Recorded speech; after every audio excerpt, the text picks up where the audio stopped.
Bonjour à tous, c'est Mekartronic. Je suis très content de vous retrouver aujourd'hui pour cette nouvelle vidéo où je vais vous expliquer plusieurs sujets. Premièrement, comment organiser un portefeuille et le suivre. Deuxièmement, on va regarder un petit peu ce qui se passe avec Grayscale.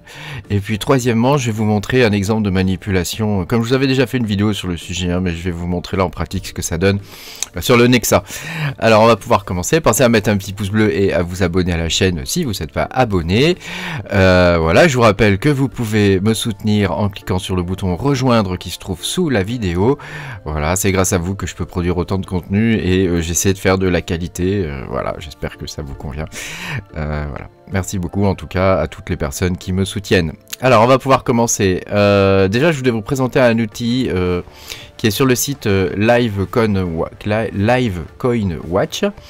Il vous suffit de créer un compte et de vous connecter dessus pour pouvoir bénéficier un petit outil, hein, donc c'est celui-ci, hein, qui vous permet d'avoir une gestion de votre portefeuille. Donc là vous pouvez voir par exemple tous les coins que j'ai. Hein. Alors là moi je vous montre pas les prix, hein, mais je vous montre pas combien j'en ai, mais vous pouvez voir à peu près comment est constitué mon bag, hein. Donc il est constitué à peu près à 40% de BTC. Ensuite j'ai du flux, du radiant, de l'ergo à peu près à part égale, hein, sachant que je compte monter mon bag d'ergo. J'ai du Chia, du DNX, du RTM, du CAS, etc. Voilà, sachant que j'ai transformé tous mes CAS en BTC, donc du coup je me retrouve avec un bag de BTC assez gros. Et j'ai pu profiter de la montée là de ces derniers jours du Bitcoin. Voilà, donc c'est un outil qui est pratique, hein, puisqu'il vous donne une vue déjà sous forme de carré, hein, tu vois, un peu comme Coin360, hein, c'est un site qui permet de voir un peu comment ça va agencer. Et puis de l'autre côté, vous avez une courbe et ça vous donne la valeur de votre portefeuille. Alors là, vous voyez pas les chiffres, mais ça vous donne la valeur de votre portefeuille, voilà, sous forme de visu graphique, quoi. Hein. Donc on peut voir en ce moment que mon portefeuille a perdu les 2/3 de sa valeur. Par rapport au dernier bull market, mais je veux dire ça reviendra, hein.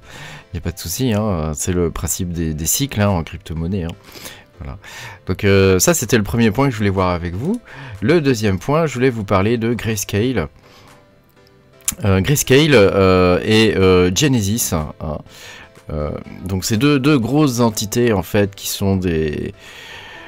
comment expliquer ça simplement? Grosso modo, ils fournissent des liquidités, c'est une infrastructure en fait pour les exchanges. Donc, ces gens-là, ils détiennent énormément de Bitcoin. Hein. Et Grayscale, donc c'est une entreprise qui permet d'avoir des ETF. Si mes souvenirs sont bons. Hein. Je suis pas spécialiste de ça moi, hein. Mais voilà, grosso modo je vous présente ça parce que ça présente un risque majeur pour l'écosystème crypto et on continue de voir grosso modo ce qu'on a vu depuis le Terra Luna, hein. Terra Luna a créé un énorme trou grosso modo dans le monde des crypto-monnaies et petit à petit ça tombe dans le trou, hein. On a eu Triaro Capital, on a eu FTX, mais peut-être qu'FTX il y avait d'autres raisons aussi. Hein, puisqu'on a l'impression que ça a été utilisé comme une plateforme de blanchiment pour financer la guerre en Ukraine, et puis pour financer d'autres trucs d'ailleurs, hein. Enfin bref. Et donc pour le coup voilà, je voulais vous parler de Genesis et de Grayscale. Je connais pas les détails exacts, hein, mais je pense qu'il faut faire attention quand même parce qu'il y a un risque majeur quand même pour le Bitcoin. Donc bon, moi je continue de conserver mes Bitcoins. Après il est possible qu'on assiste, après la jolie montée qu'on a eue de ces derniers jours, il est possible qu'on assiste dans les quelques jours qui viennent ou dans les quelques semaines qui arrivent là à une baisse majeure. Voilà. Ensuite, voilà, je voulais vous parler du dernier sujet qui est pour moi le plus intéressant de cette vidéo. C'est le Nexa et les énormes pumps qu'il y a eu récemment, hein, puisqu'on est passé d'un tarif du Nexa au plus bas à 128 jusqu'à quelque chose qui était presque à 800 quoi.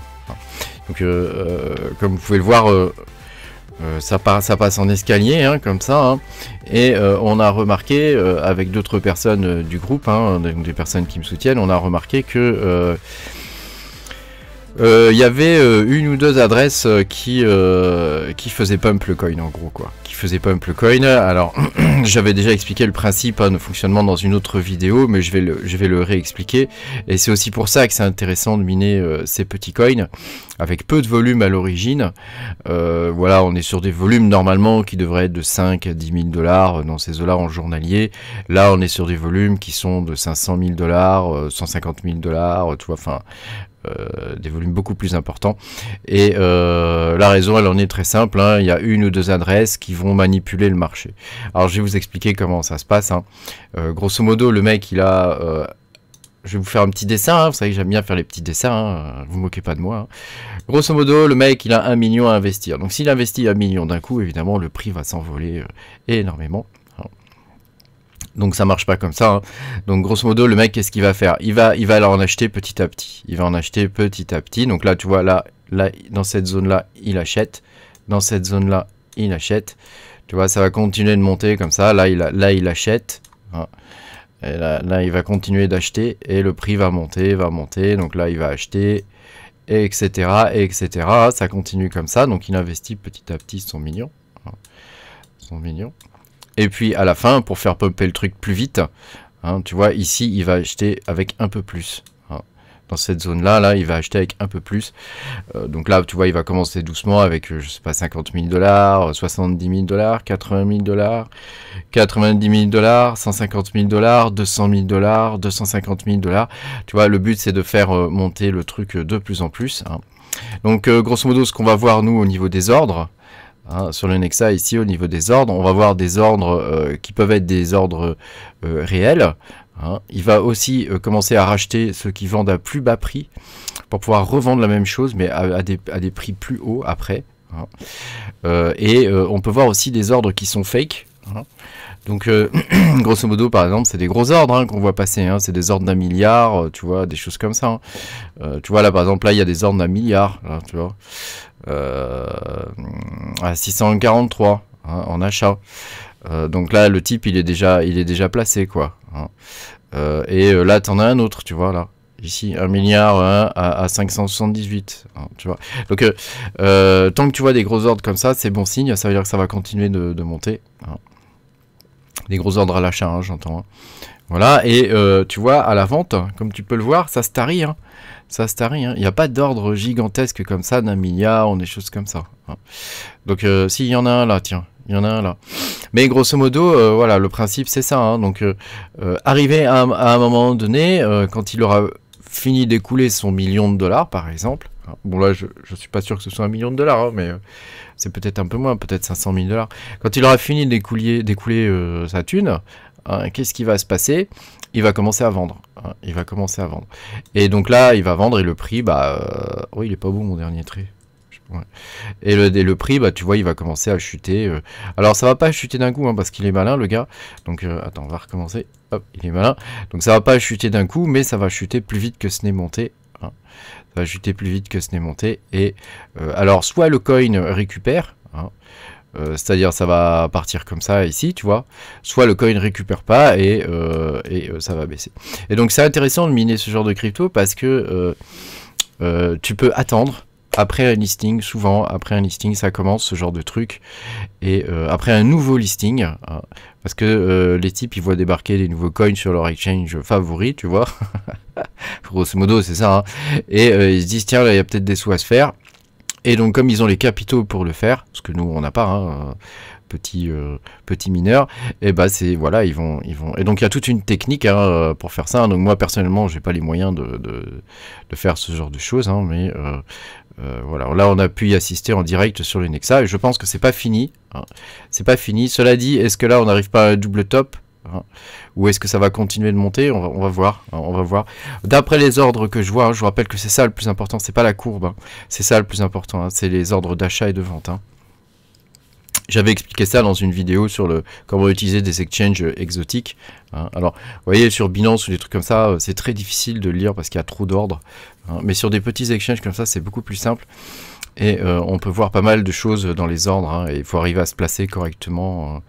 Voilà, quand tu as 80 millions, 100 millions à vendre, tu vois, il faut que tu arrives à placer le truc correctement. Sachant que là, tu vois, comme tu peux le voir, quand tu sais comment ça se passe, tu peux jouer avec ça. Hein. Tu peux jouer avec ça parce que tu vas pouvoir acheter là et revendre par là, quoi. Tu vois, bon, tu peux jamais acheter en bas et au top, hein, mais tu peux jouer avec ça et tu vois ce que je t'ai dit. Hein, on voit une accélération hein, là. Hein, tu vois, là, tu vois, ça commence ici. Ici, c'est encore plus grand. Ici, c'est encore plus grand. Là, ça devient vertical. Là, il y a une petite reprise, mais à mon avis, on est au top.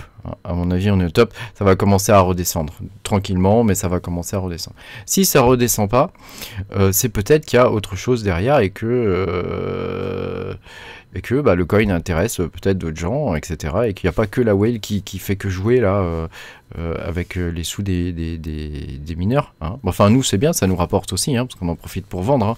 Hein. Hein, on va pas se plaindre. Hein. Voilà, je voulais vous présenter tout ça dans la vidéo. Parce que je trouve que c'est des sujets qui sont intéressants et d'actualité.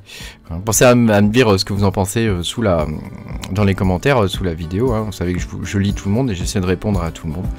Merci beaucoup d'avoir regardé cette vidéo. Pensez à mettre un petit pouce bleu puis à vous abonner à la chaîne. Et puis je vous dis à bientôt hein, pour de nouvelles aventures. Salut!